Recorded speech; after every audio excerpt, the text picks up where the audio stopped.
Ladies and gentlemen, please welcome Mike Novogratz. I put my notes down. Well, thank you. It's great to be back here. I spoke at the Consensus in New York 6 months ago, and it feels like about 4 years since then.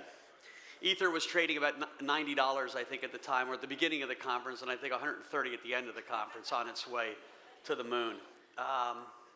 And so a lot has happened. I want to start by, Joe Lubin was a college roommate of mine, and just telling everybody how proud I am to see what he's built, this great community, the great business he's built, and so it's just pretty cool to see one of your guys soar like that. And so, Joe, congrats.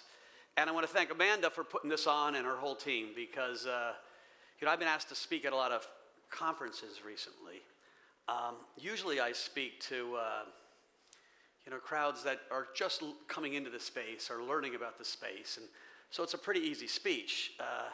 I have to admit being intimidated here, because normally I know more than about 80% of the audience, and today I think I know more than about 20% of the audience. And so you're going to bear with me a little bit. My team made some slides for me, and then I realized, I've been doing this on for 30-odd years, getting on stage, talking about markets, and I've never actually used slides. So I might just have them run in the background because it'll completely throw me off. I wanted to talk today a little bit about, why I'm so excited about the space, a little bit about what I'm going to do about it, what I'm worried about, and then leave you with some predictions, because I spent my whole career as a speculator, and it would be really bad to be a market speculator and not give you guys some predictions.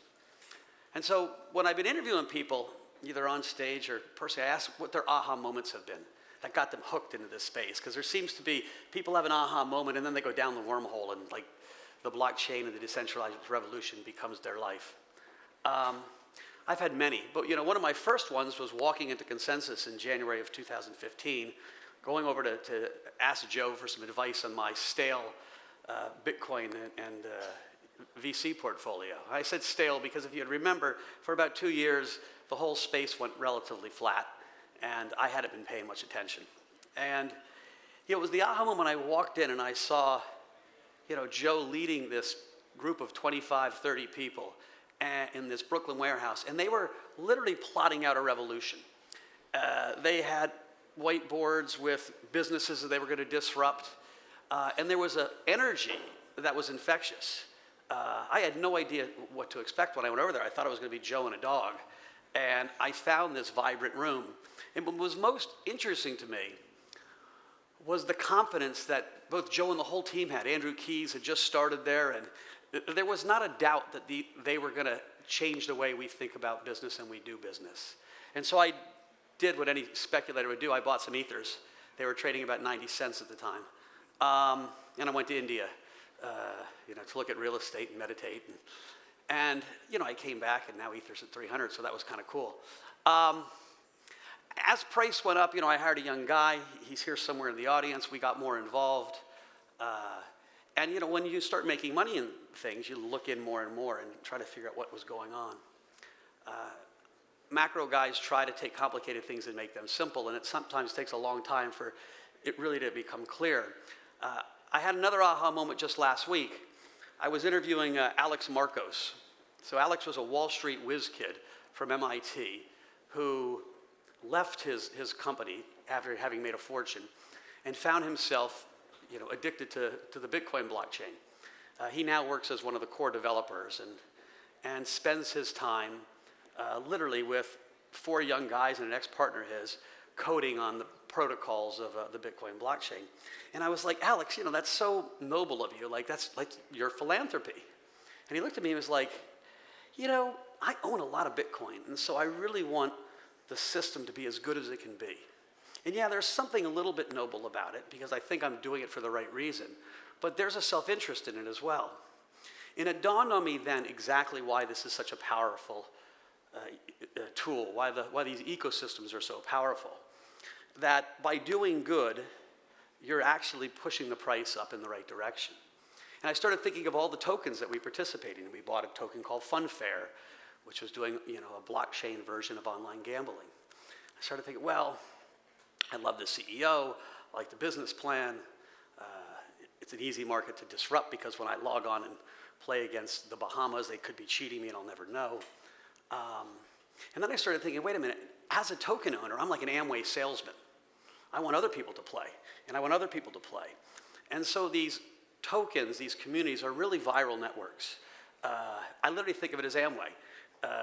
And you've got thousands and thousands and thousands of virtuous circles that go on every day. And so it started me to think, by doing good, you do good for the community. So here's another, I promise this will be my last aha moment. I have a sister who founded this group called the Acumen Fund, and she was really kind of at the forefront of what they call impact investing. Really saw capitalism as a tool that usually works but doesn't always work, and there were great places where capitalism was failing, and so you needed different business models. And she's invested 20 years looking at different ways to deliver goods to the 2 billion people at the bottom of the pyramid. And I heard her talking about this new business she had invested in, and it was a high-end chocolate business. And you looked at the value chain of who got paid for a $4 chocolate bar.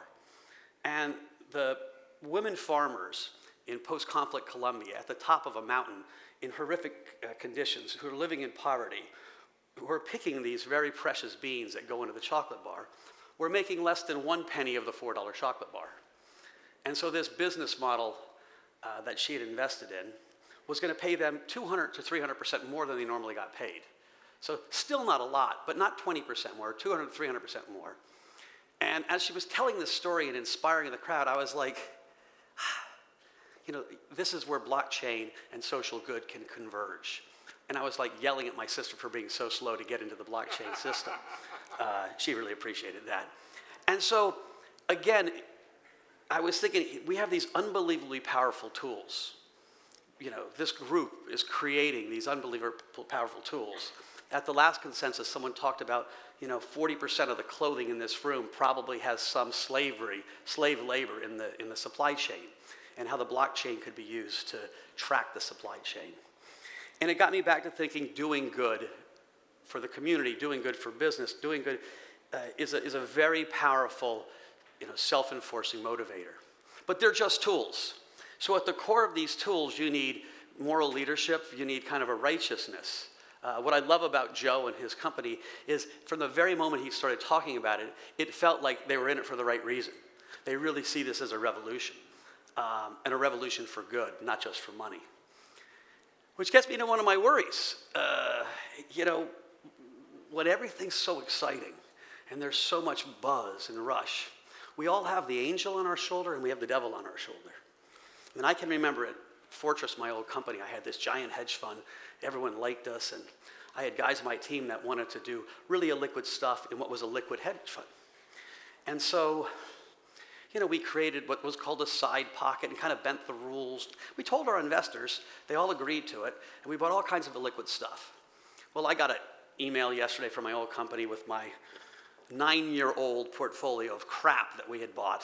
And it was just this unbelievable, memory of our unbelievable recognition of just, what a mistake we had made. I'm still looking at this badge of shame that comes every quarter to tell me, my illiquid stuff that they haven't sold for 9 years that was supposed to be in a liquid hedge fund. And it goes back to this idea of do the business you should do, not the business you can do. And right now, this community is in a world where there's this amazing tailwind. Everyone wants to be part of it. It's infectious. And so it's easy to let greed seep into the decisions you make. And so I would ask each person to kind of rate that. It was a John Whitehead. He was the chairman of Goldman Sachs at one point, quote, do the business you should do, not the business you can do. We've been seeing all these young guys come in and pitching us these great either VC or hedge funds in the blockchain space. And I've been investing in some of them. And often I get very excited about the talent and the enthusiasm of these young guys and their insight, and they seem so much damn smarter than I do. And then I say, well, what's your fee structure? And they're like, well, we're 3 and 30, and then if we make over 30%, we go to 40. And I'm thinking to myself, oh my goodness. Right? These are moonshot bets, and so, to take 3 and 30, you're really taking 40% of the investor's potential profits. It just seems egregious to me at this point. And, I'm not telling people how to run their business, but I go back to that idea of doing what's good for the community will be good for you. We're launching a big hedge fund. We're going to do it 2 and 20. And I actually had some people called up and said, please don't do it. It's going to ruin the market. And I was thinking, no, it's going to help the market. Because if investors don't make money, right, it becomes the negative feedback loop. In the same way good stuff is the positive feedback loop, bad stuff is the negative feedback loop. And I do worry I'm seeing more and more of it. There's stock promoters in some markets that are pushing stocks at such ludicrous prices that there's almost zero chance that the investor will ever make money. And you piss those investors off, and A, there'll be SEC suits, and B, it sends the negative energy. You look at some of the ICOs, we're seeing some fly-by-night ICOs that, again, don't do the community, don't do the whole ecosystem any favors. And so I ask all of you to be your brother's keepers. Call people in check. Look yourself and say, is this the right thing to do? Because at the spirit of this whole revolution is this sense of you can change the world. And it's really, really powerful. And so I asked myself, well, how can I participate? When I first went to Consensus, I thought, geez, I'll give Joe some money and maybe I'll be a partner there. And I started thinking, well, what are my skills? I'm a decent communicator, and I'm a decent leader, and I'm a decent speculator. And then I was like, well, Joe's a really good communicator, and he's a really good leader, and they don't really need a speculator. And so there was nothing for me to do there other than to be a cheerleader. And, as I've kind of dove into this space, I figured there is a role. And for me, it has been this bridge between the traditional institutional world and this kind of fun, exciting, and much younger and crazy world.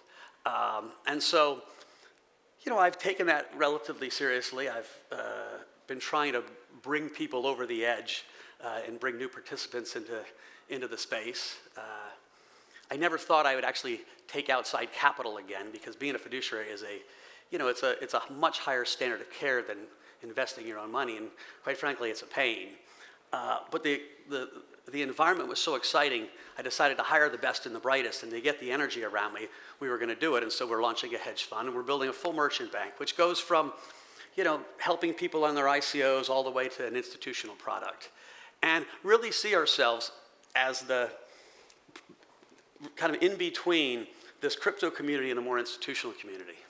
Which gets me to the title of this speech, The Herd is Coming. A lot of people had asked me, why aren't more people seeing this? Like, it's so obvious. And I remember sitting at a investor dinner. On Wall Street, they have these dinners. You get all these big hedge fund managers around, and you talk about your best ideas. And one guy, he was a 60-year-old famous speculator, maybe one of the world's great investors ever, was pitching gold. And I said, you got to buy Bitcoin instead of gold. And they all were laughing at me. And I was thinking to myself, usually they respected me. I've been at these dinners a long time, and I kind of got booed off the floor. And it dawned on me that, 62, 63-year-old guys, and remember, the bulk of the money in America is owned by people over 60. The lion's share of wealth is owned by people over 60. They don't grow up staring into a phone, right? When I tell them that there are 400 million people that participate in an online market for digital swords and shields and helmets, they look at me like I'm out of their mind. Bill Ty was up on stage earlier talking about, there you go, Bill. I love the surfing there. Talking about a digital world, a fake world where there's a multi-$100 million economy already in it. And so I thought, if I gave my mother digital flowers for Mother's Day, I get a WTF. Like, what? Right? But I'm pretty certain that my daughter, or my granddaughter at least, when they get digital flowers, they're going to have the same reaction that most of your girlfriends have when you give them flowers. Oh. Or if in the case of my wife, what did you do wrong? And so as we're shifting age, it's just so much easier for people to understand why this kind of idea of digital gold, digital good, digital store of wealth is going to take root. I would tell you that in the last 4 months, we have been inundated with calls from institutional people to come talk about the blockchain, Bitcoin, Ethereum, the ICO market. I was up doing a teach-in with some other guys to a $400 billion pension fund, and they came down with 12 people, very serious, they knew a whole lot. And while they're probably 6 months to a year from investing pension fund money in the space, I know actually that the CEO left that and bought a whole bunch of Bitcoin himself. Goldman Sachs has been public, and we've spoken to them about how they can trade. And so with 100% certainty, I would tell you that the herd is coming. And so, what does that mean for prices? What does that mean for the community? It means a couple things. It first of all means that Bitcoin is going to outperform everything else. And I know this is a Ethereum company, and let me tell you, I have more ethers than Bitcoin, and I love this space. But Bitcoin represents the kind of benchmark or bellwether that all this collective energy is showing up in.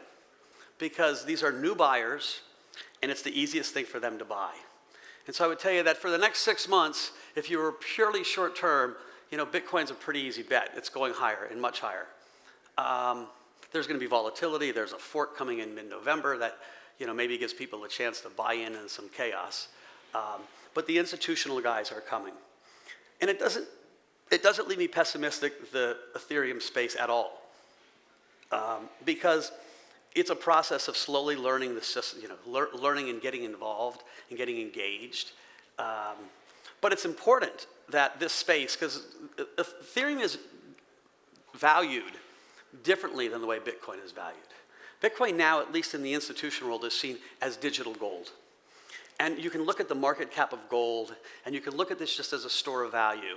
And you don't care if it can do anything other than go up, just like any other money. Because what's money after all? Money is money because we say it's money, right? The British government recently changed what a British pound was.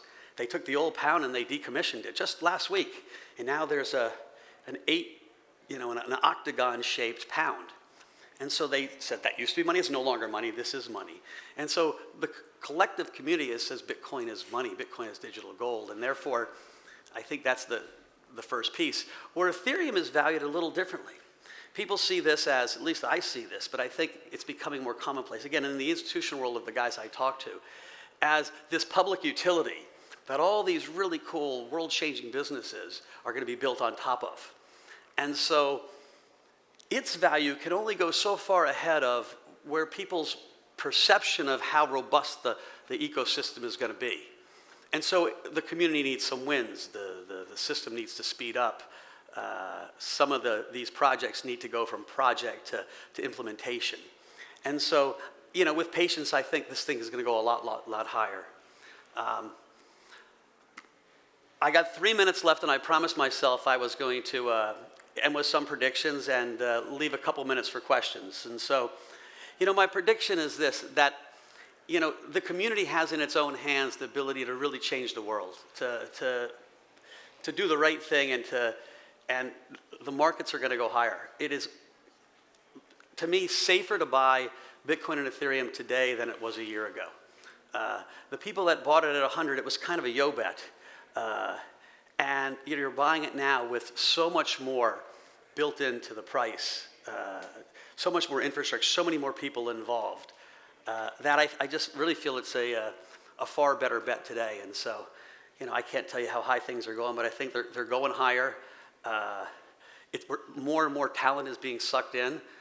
We've hired 8 people in the last 4 months, and we've got another 3 or 4 on the docket coming in. It wouldn't surprise me if we have 25 people, by February of the year. And so at that point, I'll stop, say thank you for being here. It's been an honor, and I'll take 2 minutes of questions. Or no questions. I got a question for you. So as an investor, what's the biggest risk to the system that people aren't talking about that you think about? You can repeat the question. Yeah, he's asked me what the biggest risk to the system is. Listen, regulators are coming. They just are. We're talking to them from the SEC to the CFTC. The U.S. regulators have been very, very good. They don't want to kill the entrepreneurial spirit. They don't want to kill innovation. And so they're watching things. But we've got a very volatile administration, to say the least. And, the biggest risk is President Trump or someone senior in the cabinet gets a call and changes the tone real fast. Those are setbacks, but I think, the G20 still could put a real damper in the system if they wanted to. We don't detect any of that. The other risks are, if there's a big fraud, all these little things dent away at the confidence people have, right? The ICO market is less robust today than it was 3 months ago. It's harder to get a deal done. And partly that's because the behavior around the ICO market wasn't great. And so people are leery of it. And so my original thought was, you got to do good, make money and by doing good. Really this needs to be, because that's the way the system is structured. It's what's so genius about it. If everyone does their part and figures out what their role is, the whole system and the ecosystem grows. Yep. Do you view Bitcoin and crypto in general as a hedge against the rest of the wealth market? That's a good question. He asked if we think of Bitcoin and crypto as a hedge. I think if there's a real crisis, Bitcoin will go up. There's some risk sometimes, though, that if people start having diversified portfolios, and so right now I don't think if there was a crisis, things would go down. But what often happens is when there's a crisis and you're losing money on your stock portfolio, you sell your good portfolio just because you want to take risk off the table. And so I think in the short run, it is a hedge. I think in 2 to 3 years, it will be much more correlated. And it'll be correlated because people look at their wealth holistically. So I'm an investor in Pantera Capital, and so one of the calls that we were on recently talked about how a lot of hedge funds are popping up, investing in blockchain and cryptocurrency. How would you evaluate these new funds coming up? Because obviously they're not all going to be qualified to be able to properly invest in these channels. It's the same way I think we'd look at a hedge fund in the non-crypto space. Does the CIO have a track record? Investing is not easy, and it's an arcane skill in some ways. And quite frankly, a good chunk of the top 15 coins is really macro investing. And macro investing is psychology and intuition, and it's a skill that very few people have. It's very different than the VC side, right? But the VC side has its own algorithm that goes through. I had the great privilege of spending some time with Peter Fenton, who is one of the benchmark partners. And after about 4 hours with the guy, we were skiing. I was like, that's why he's so good. Just the attention to detail on everything that guy had, just knew the space dead. And I was like, my skill set is so much more intuitive.